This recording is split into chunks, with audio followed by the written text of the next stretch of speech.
Sur ces données à partir d'études finalement d'une population de patients venant dans un centre de réhabilitation. Bien, vous avez des patients qui sont à la fois en perte de poids, on peut dire, des patients qui ont perdu de la masse musculaire, et puis des patients qui ont des dyslipidémies, une hyperglycémie, etc. Donc vous voyez que, et on le sait aujourd'hui, que les maladies chroniques ne sont pas liées à une seule maladie cible, mais qu'il faut aborder ces questions-là de façon beaucoup plus large en abordant les comorbidités. Et c'est ce que nous essayons de faire, c'est ce que nous avons essayé de faire en résumant sur ce travail où j'ai pu participer avec François Mathieu, Marc de Kramer et leurs collaborateurs à une redéfinition de l'atteinte des muscles des membres inférieurs que l'on trouve dans cette maladie respiratoire chronique, mais qui existe aussi dans d'autres pathologies. Alors, ce que nous avons résumé, c'est un document qui maintenant, je pense, est un élément de référence qui avait fait suite à un autre précédemment. Nous avons résumé toutes les anomalies que vous retrouvez sans doute dans les maladies cardiaques, cardiovasculaires, dans les maladies également métaboliques, avec sans doute une prévalence de la perte de force musculaire, une atrophie pour certains, y compris dans l'obésité, vous le savez, ça peut arriver, et des modifications typologiques.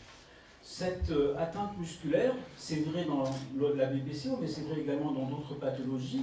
L'idée, c'est à la fois explorer cette fonction musculaire, connaître les mécanismes et proposer des interventions thérapeutiques. Alors c'est ce que nous essayons de faire à Montpellier depuis maintenant de nombreuses années. Je crois que certains d'entre vous le savent bien.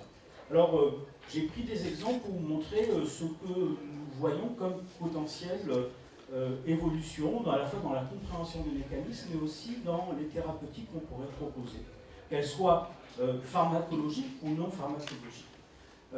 Le premier sujet, c'est un sujet d'intérêt pour nous depuis maintenant de nombreuses années, c'est sur le stress oxydant.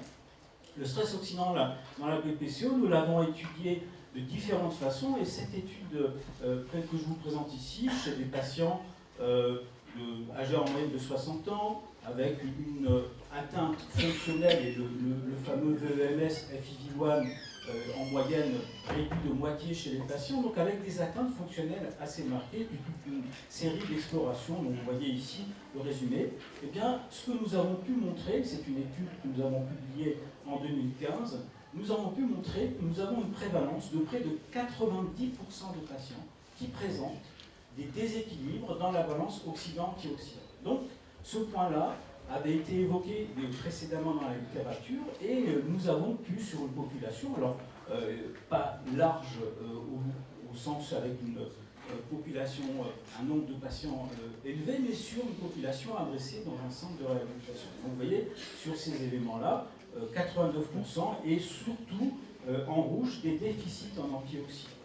Et puis, quand on a regardé avec une certaine variabilité, j'ai juste souligné ces déficits-là, vitamine C, le rapport vitamine C sur vitamine E, sélénium, le rapport QI sur zinc. Ce sont des éléments qui se sont avérés, je sais que dans la salle ici, certains d'entre vous travaillent aussi sur ce sujet. Ce sont des éléments qui se sont avérés déséquilibrés, présentés en pointillés, et qu'on a une grande variabilité dans cette pathologie. Ce qui n'est pas l'apanage seulement de la BPCO, on le sait, et le rapport QI sur zinc, par exemple, est aussi à la fois modifié chez ces patients et en même temps hétérogène. C'est donc la première réflexion, et donc il va falloir agir sur ce stress oxydant et sur ces déficits en antioxydants. Deuxième sujet qui est quand même assez éloigné en apparence du premier, mais je vais vous montrer comment on fait le lien, c'est sur le fait d'avoir développé un modèle pour étudier cette dysfonction. Alors tout le monde rêve d'avoir un modèle qui évite de faire des interventions sur les patients, parce qu'effectivement il faut avoir des patients, il faut faire des interventions qui sont quand même parfois assez lourdes, faire des prélèvements, et donc on a pris le parti de développer un modèle cellulaire, et ce modèle cellulaire va chercher à reproduire ce qui se passe sur cette chaîne d'événements qui part à la fois de la fibre musculaire et puis de la cellule satellite jusqu'à la formation de cellules matures en passant par des myotubes. Donc cette série, cette cascade d'événements, on a essayé de la reproduire. Alors on a dans notre laboratoire un certain nombre d'exemples de pathologies. Évidemment, je vais vous montrer ce que nous faisons sur des myoblastes humains. Donc on fait des prélèvements à partir de biopsies musculaires du quadriceps. On a des explants que l'on va traiter et qui vont nous permettre à la fois d'étudier les caractéristiques prolifératives et les caractéristiques de différenciation pour obtenir in vitro des myotubes. Et ces myotubes, évidemment, on espère qu'ils représentent les anomalies. Alors, cette étude publiée en 2016 nous a montré que finalement, chez les patients, sur le muscle de sujets BPCO par rapport à des sujets contrôle, bien, vous voyez, on a à la fois de la carbonylation protéique importante, de la peroxydation lipidique, et ici les cellules représentées chez les patients en clair, eh bien, sont des cellules qui sont moins résistantes au stress oxydant, la mortalité est plus élevée. Donc, on voit que quand on sort des cellules de l'environnement, je dirais du micro-environnement, eh bien, on reproduit les anomalies. On a également étudié leurs caractéristiques de différenciation. Et ce que vous pouvez voir ici sont ces petits tubes, ce sont des myotubes. On arrive à reproduire ça en in vitro et à mesurer le diamètre des myotubes. Alors, par rapport à des myotubes contrôle, eh bien, chez les patients, il existe une atrophie. Donc, on arrive à reproduire cette atrophie que l'on peut observer chez nos patients in vitro. Et ce qui est vrai effectivement pour la BPCO, je ferai le lien avec les maladies métaboliques, il y a des travaux dans notre groupe qui montrent aussi que dans le diabète et dans l'accumulation de lipides, on retrouve des caractéristiques similaires. Et en particulier, on peut arriver à observer des myotubes. Alors je vais quand même mettre cette diapositive si elle arrive à se dérouler, où on voit se contracter, ces myotubes. Ça ne fonctionne pas ici, mais je vais passer. Alors ce qui est intéressant dans cette approche, c'est qu'on a un modèle issu de prélèvements réalisés chez des sujets de sang et chez des patients. Et puis ce qu'on a fait, tout simplement, c'est que, étant donné qu'il y a un stress oxydant, on a exposé ces cellules à des antioxydants. Et en particulier la vitamine C, c'est un antioxydant qui est à la fois facile à trouver, c'est un antioxydant où il y a un déficit, comme vous l'avez vu tout à l'heure, et on voit en fait sur cette diapositive les variations, ici par exemple en termes de diamètre de myotube. C'est-à-dire que quand vous exposez des cellules de patients à de la vitamine C, à un niveau qui est équivalent au niveau sanguin, mais en culture, eh bien, on augmente le diamètre des myotubes. Ici, vous avez les myotubes de sujets sains, des patients, et ici, des patients sous de vitamine C. Donc, on a un effet, évidemment, sur quelques patients, de restaurer une atrophie qu'on a obtenue en culture. Alors, c'est intéressant parce qu'il y a une atrophie en culture. On met sous antioxydants chez des patients qui pressentent un stress oxydant. Donc finalement, c'est assez intéressant ce modèle et on essaie de travailler là-dessus. Et finalement, ce modèle in vitro nous permet de retrouver, bien sûr avec toutes les précautions qu'il faut prendre, parce que c'est un modèle fondamental, retrouver ce que l'on voit chez nos patients in vivo. Et le traitement antioxydant permet d'avoir un effet de réduire à la fois l'atrophie, puis à agir sur d'autres voies de signalisation de l'atrophie que je ne vous présente pas ici pour ne pas être trop long, mais qui sont aujourd'hui publiés. Et on a encore d'autres travaux qui sont en cours sur le sujet.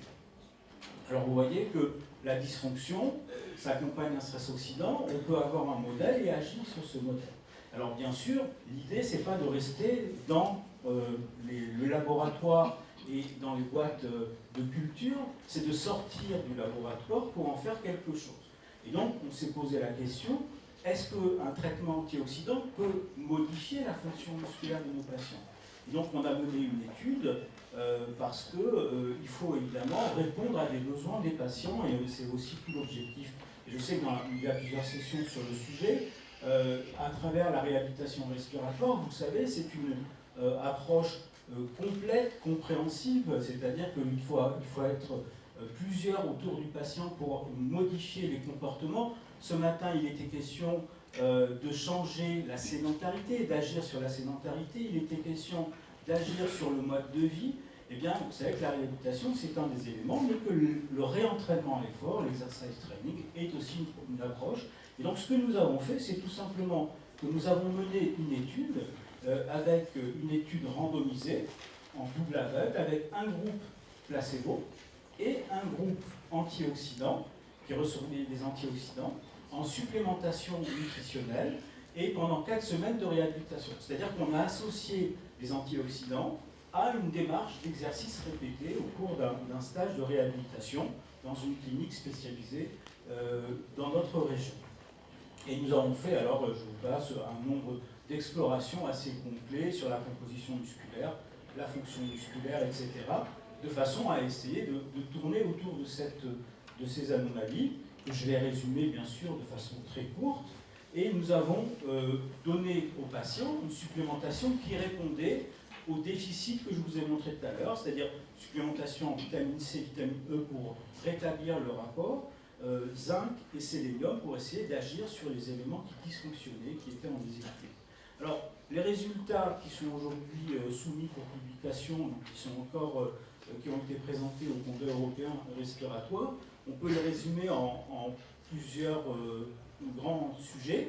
Le réentraînement à l'effort est efficace dans les deux groupes de patients, à la fois les patients qui ont suivi le traitement placebo, qui ont eu le bras placebo par rapport aux antioxydants, sur l'endurance musculaire, eh bien, on avait un effet similaire. Par contre, ce qu'on a trouvé, c'est que sur la force musculaire, eh bien, ce traitement en antioxydants sur 4 semaines, à une dose une faible dose finalement, c'était juste pour rétablir des déséquilibres qui étaient relativement faibles, eh bien, on a, chez les patients ayant suivi le programme avec antioxydants, une augmentation de 10% de la force. Alors, on essaie aujourd'hui de bien comprendre quels sont les mécanismes, on a évoqué différentes possibilités, mais il nous semble que peut-être dans une frange de cette population de patients chez qui on a des déséquilibres, il y a une possibilité de cibler une supplémentation avec un rationnel qui est quand même un rationnel intéressant et qui pourrait restaurer des fonctions. Alors il ne s'agit pas de restaurer totalement la fonction musculaire, puisque on arrive à jouer sur avoir un impact sur certains éléments de force, moins sur l'endurance globale, mais il y a quand même des éléments qui sont encourageants, et peut-être qu'à l'avenir, ça peut être un supplément, ou plutôt une adjonction qu'on peut faire au traitement des patients. Vitamine C, vitamine E, zinc, sélénium, c'est des choses relativement simples à trouver. Je finirai ce survol finalement de nos activités et puis de ce qu'on veut apporter sur toutes les questions qui ont été posées tout à l'heure. Tout le monde ici dans la salle est convaincu qu'il faut faire changer les comportements de nos patients parce que ça a un effet sur la stéatose, sur l'atteinte hépatique, ça a un effet sur l'obésité, sur le syndrome métabolique. Je le disais tout à l'heure, moi je suis assis là, j'écoute ce que vous disiez ce matin et je me régale. Je me régale parce que tout ce que vous dites répond parfaitement aux objectifs qu'on a. Mais alors la question c'est comment on fait pour changer les comportements. Alors chacun a les possibilités de développer et de développer ses idées. Puis nous on est allé vers quelque chose effectivement qui répond aux recommandations. Faire de l'exercice training, donc de l'entraînement à l'effort, faire de l'éducation thérapeutique, changer les comportements, et puis surtout, et c'est ce que vous avez dit pour certains d'entre vous, les changer à long terme, et probablement dès le plus jeune âge. Pas seulement quand on a des patients qui arrivent avec déjà une obésité et un syndrome métabolique déclarés. Il faut agir très tôt. Alors, une des approches qui a été proposée récemment, c'est de développer de nouveaux modèles, et en particulier de développer des modèles où, quand c'est possible, d'utiliser finalement les sciences numériques.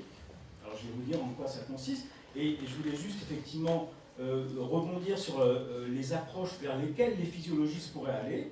Les physiologistes qui sont présents ici dans la salle pourraient aussi s'intéresser aux mesures embarquées, aux mesures à distance en utilisant les technologies communicantes.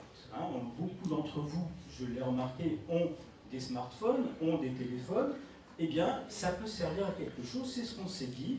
Et à Montpellier, avec des collègues, François Buguin, Jacques Mercier, et puis une jeune entreprise, on a essayé de développer ce concept. C'est-à-dire qu'on a essayé de mettre dans un dispositif les idées que nous avons. On l'a appelé Télémove. C'est une approche de téléréhabilitation. C'est la téléréhabilitation, c'est pas nouveau. Ça fait déjà une vingtaine d'années au moins que ça se développe, mais on a essayé de développer ça. Je vais vous expliquer en quoi ça consiste. En fait, ce qu'on cherche à faire, c'est à faire de l'activité physique, de l'éducation thérapeutique, du support nutritionnel, de façon personnalisée et accessible. Tout le monde n'aura pas accès à un centre spécialisé. C'est le cas en France et c'est le cas aussi dans les pays qui sont représentés ici. Est-ce que tout le monde a un téléphone? Alors peut-être pas les téléphones que je vois ici de dernière génération, mais ça va devenir de plus en plus accessible. Et donc notre proposition, c'est de proposer à travers ce dispositif qui s'appelle Télémove, qu'on a appelé Télémove, c'est une solution mobile où on a un programme d'activité physique, d'éducation thérapeutique et de nutrition, hein, qui vient renforcer ce que propose l'équipe médicale. Il y a aussi la possibilité de faire une téléconsultation pour ne pas déplacer le patient lorsqu'on veut le revoir. Et le patient, donc avec son petit téléphone, il faut que ce soit un smartphone, va avoir un contact avec une plateforme et donc avec des objets connectés. Le plus simple, c'est le podomètre. Ça coûte rien, c'est pas forcément fiable en termes de nombre de pas, mais ça donne des idées intéressantes sur le niveau d'activité. Et ça, c'est accessible aux patients. Et donc, Télémove, c'est ça. Alors, on a aussi développé l'idée de faire la téléconsultation, des liens avec d'autres plateformes. C'est un petit peu plus compliqué ce que j'ai présenté sur la droite. L'idée, c'est que simplement, on peut faire de l'accompagnement en soit expliquant au patient comment il peut augmenter son activité. Parce que si vous dites à un patient, faites de l'activité physique, il va sortir, il va vous serrer la main, il sera très content, mais il va rentrer chez lui et il ne saura pas quoi faire. Et donc c'est vraiment la question comment on accompagne nos patients. Et je pense que les physiologistes qui connaissent l'exercice, qui connaissent les mesures, eh bien, pourraient prendre leur place, et en tout cas, c'est le parti qu'on a pris. Donc, comme vous pouvez le voir, finalement, ce qu'il y a de nouveau dans ce que notre équipe a pu concevoir ces derniers temps, c'est à la fois aller vers l'exploration des déséquilibres en termes de stress oxydant, et en particulier vitaminique, développer des modèles moléculaires et cellulaires qui permettent d'explorer les mécanismes, proposer des stratégies thérapeutiques adaptées par des choses relativement simples, de la supplémentation, et puis espérer que par des outils numériques, on puisse arriver à accompagner nos patients un petit peu plus, un petit peu mieux. Alors vous voyez, ça part du patient et de la cellule, et ça remonte au patient, c'est tout l'objet de l'équipe avec laquelle je travaille, que je dois remercier bien sûr, parce que je ne travaille pas tout seul, vous imaginez bien, avec tous ces personnes-là. Je vais juste mettre quelques diapositives, quelques photos pour vous dire ici les noms. Il y a Bronia, Émilie, Léo, Mathias, moi-même, Pascal, Marine et Fares. Et puis j'ai quand même mis la photo de quelqu'un que vous connaissez bien et avec qui je me suis formé, qui est Christian, vous le connaissez bien, et donc Jacques Mercier aussi qui est là, qui anime avec nous cette activité de recherche. Vous voyez, tout le monde a l'air très sérieux comme ça, il sourit, mais en fait on a beaucoup de plaisir à travailler ensemble. Alors je vous remercie pour votre attention. Je voudrais aussi vous dire que j'espère vous revoir en juin 2019 à Montpellier. Pourquoi? Parce que le prochain congrès de la Société de physiologie et de biologie intégrative, Monsieur le Président, se passe là et on aura beaucoup de plaisir à vous rencontrer sur place. Je vous remercie.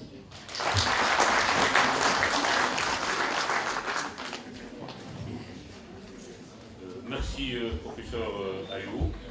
Vous nous avez fait voyager de la cellule vers la télémédecine, en passant par les traitements non pharmacologiques tels que la réhabilitation. Alors je vous invite, parce que je pense qu'il faut entamer le débat concernant la conférence du professeur Ayoub maintenant, et on passera tout à l'heure aux autres communications. Donc j'imagine qu'il y a beaucoup de questions dans la salle. Et je vous invite à poser vos questions.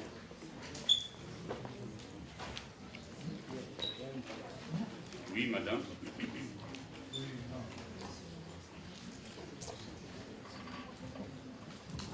Merci beaucoup. Je commence par remercier le professeur Ayoub pour sa très belle et très intéressante conférence. Alors, j'aurais une question. Parce que c'est vrai que parfois, dans notre contexte, on est confronté à des patients qui sont quand même avec des complications, notamment cardiovasculaires, avec une diminution nette des performances.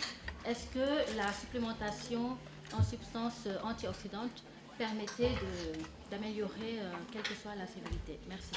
Alors, vitro, on a bien sûr toutes les patients qu'on a étudiés en in vitro et qu'on a exposés à la vitamine C en culture cellulaire, on a leurs caractéristiques fonctionnelles, cliniques complètes, bien sûr, puisqu'on explore les patients complètement avant de faire ce geste de biopsie locale, localisée, donc, qui est mi-invasive.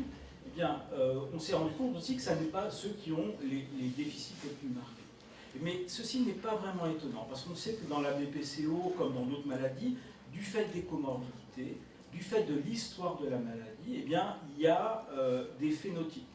Et c'est le grand enjeu aujourd'hui. Parce que clairement, on va pouvoir améliorer.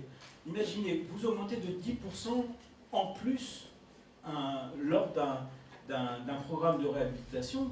Déjà, alors 10%, ça peut paraître pas énorme en soi, mais c'est quand même déjà pas mal. Et si vous excluez ceux qui ne sont pas répondeurs, les répondeurs sont épuisés. Donc il y a un vrai enjeu. On est, j'allais dire, pas au début de l'histoire, mais si vous regardez dans la littérature, les interventions nutritionnelles, elles sont finalement souvent assez décevantes. Et on a encore du travail à faire. Monsieur me dit oui.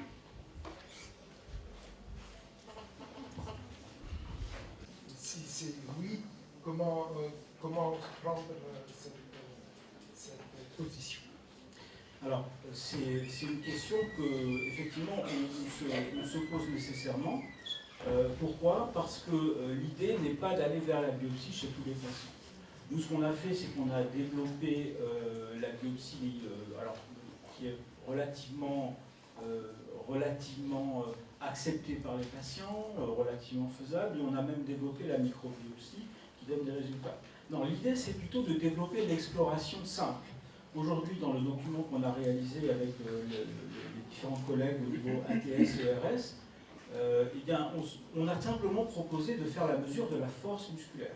Or, aujourd'hui, ce paramètre simple, hein, la force musculaire, il est accessible avec des petits appareils qui sont portables, eh bien, n'est pas réalisé largue à main nue, alors qu'on pourrait identifier des patients avec des déficits. Ça, c'est le premier point. Et puis, on peut se baser aussi sur des index qui tiennent à la fois compte sur la sévérité de l'atteinte primitive, la respiratoire, la dyspnée. Il y a une classification, celle que Gold propose aujourd'hui, pas sur l'obstruction seulement, mais sur d'autres. Et donc, on doit pouvoir arriver par ce biais-là. Les biopsies, c'est plutôt aller chercher les mécanismes moléculaires et cellulaires pour ensuite proposer des choses plus accessibles. Est-ce que l'approche par la mesure de l'état inflammatoire du sujet peut contribuer justement dans le choix thérapeutique?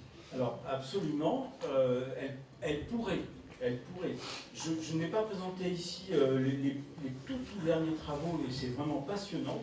Alors je le dis tout de suite, s'il y a des questions purement de biologie fondamentale, je ne serai pas forcément le mieux placé, parce que celui qui fait ça, c'est Pascal Pommiès dans notre équipe, qui est un chercheur vraiment très intéressant ce qu'il fait. On prélève du plasma de patients et on l'expose sur des cellules en culture. Et là, on voit des anomalies. On voit des anomalies et on est en train de travailler là-dessus. Je ne vais pas présenter les résultats, mais ça veut dire que probablement, dans le sang circulant, il y a des marqueurs qui exposent la cellule à un micro-environnement, pas seulement la cellule musculaire, toutes les autres cardiovasculaires, etc. Donc oui, on cherche ce marqueur, mais on ne l'a pas encore trouvé. Donc c'est vraiment l'objet de nos recherches. Demandez si vous avez exploré la chaîne respiratoire à l'origine des mitochondries. L'expérience que j'ai, je suis vétérinaire, l'expérience que j'ai sur les vieux animaux de compagnie qui présentent une amyotrophie, quand on augmente la production d'ATP avec la chaîne respiratoire, donc les mitochondries, on a des résultats qui sont intéressants. Bien sûr, on ne peut intervenir que partiellement, puisque ces animaux sont âgés. Alors, je voudrais savoir si vous avez envisagé d'administrer les éléments de la chaîne respiratoire, les coenzymes, c'est-à-dire la nicotinamide, la riboflavine, le coenzyme Q, on en parle beaucoup actuellement du coenzyme Q, n'est-ce pas? Bon, le cytochrome, il n'y a pas besoin, il y en a partout, vous le savez. Et en dose massive pour simplement utiliser la loi d'action des masses, c'est-à-dire déplacer la chaîne respiratoire de gauche à droite et plus utiliser l'oxygène. Mitochondriale dans la BPCO, plus spécifiquement, qui montre en fait qu'on est quand même assez beau en termes de connaissances. Mais il se trouve que, je vais dire par le plus grand des hasards, une de nos anciennes doctorantes, qui s'appelle Algia Abdelawi, et qui est algérienne, alors je le dis pour nos hôtes, a mené un travail avec nous. C'est un travail qui va être publié, je l'espère, dans les prochains mois, qui montre en fait que le fait d'intervenir en termes de réentraînement à l'effort, en comparant des sujets sains, adultes d'âge équivalent et sexe ratio équivalent à des patients BPCO, eh bien, la réponse en termes mitochondriels avec différents marqueurs est insuffisante chez nos patients. Donc ça confirme ce que vous dites, c'est-à-dire qu'il y a un défaut de réponse, à la fois en termes de VMAS, quel que soit le substrat utilisé, mais également en termes d'efficacité fonctionnelle. Et donc on voit bien là que c'est aussi un levier d'action. Et pour répondre à votre question, soumettre les patients à des doses massives, évidemment, il nous faut une étape intermédiaire. Et l'étape intermédiaire, c'est justement le modèle cellulaire. C'est-à-dire qu'on va tester sur le modèle cellulaire des activateurs qui vont nous permettre d'obtenir une fonction mitochondriale meilleure pour pouvoir ensuite passer à la phase clinique. C'est un peu l'ensemble, la chaîne de raisonnement que je vous présente, c'est vraiment ça, c'est de se dire, il y a peut-être pour certaines molécules aussi des risques, donc il faut être vigilant, mais il faut en évaluer le bien fondé, et le modèle cellulaire permettrait de le faire. Donc c'est une réponse qui montre le potentiel en fait pour aller dans ce sens-là. Monsieur Mezou. La question était en fait, est-ce que vous avez fait la part, puisque 4 semaines c'est le minimum, puisque toutes les publications s'accordent à dire qu'il faut un minimum de 4 semaines pour apporter une modification au niveau tissulaire et surtout des compartiments contractiles et musculaires. Est-ce que vous êtes intéressé à la part réellement qui a été amenée par, puisque les BPCO étaient sédentaires, je présume. Et donc, est-ce que c'est réel? Le nombre d'exacerbations a été le même. Il y a juste un point, donc l'activité autre que le réentraînement à l'effort, souplesse, équilibre, renforcement musculaire, etc., éducation thérapeutique, toutes les séances étaient équivalentes en termes de nombre et de durée, etc. Donc on a contrôlé ça. La seule chose qui s'est passée chez les patients sous antioxydants, c'est qu'ils ont fait plus d'exacerbations que les autres, pas plus, mais ils ont eu plus de corticoïdes que les autres. La réponse qu'on obtient est vraiment celle liée à la supplémentation, tout le reste étant, comme disaient nos physiologistes, égal par ailleurs, si cela est possible. Oui. Bien une présentation pour surtout l'intérêt de la réhabilitation, parce que le phénomène des conditionnements chez les BPCO est déjà connu. Maintenant, personnellement, j'ai eu à participer à un travail avec des prélèvements dans le sang. On a étudié la cinétique justement des marqueurs, les TIBARS, et également l'acide ascorbique, et également la consommation de la technoperoxydase. Et on a vu, dès les premières minutes d'effort, qu'il y a une augmentation des marqueurs justement du stress oxydatif et la consommation des antioxydants qui est assez manifeste comparé justement au groupe contrôle. Et je pense bien que ce qui se passe au niveau du sang pourrait être retrouvé également dans le muscle. Voilà, merci. Vous avez raison, la remarque est judicieuse. En fait, il y a peut-être aussi un autre point, c'est à quel moment il faut donner les antioxydants. C'est-à-dire que la chronologie ou la chronobiologie ou chronopharmacologie pourrait intervenir. C'est-à-dire que peut-être c'est avant une séance ou juste après, de façon à éviter effectivement les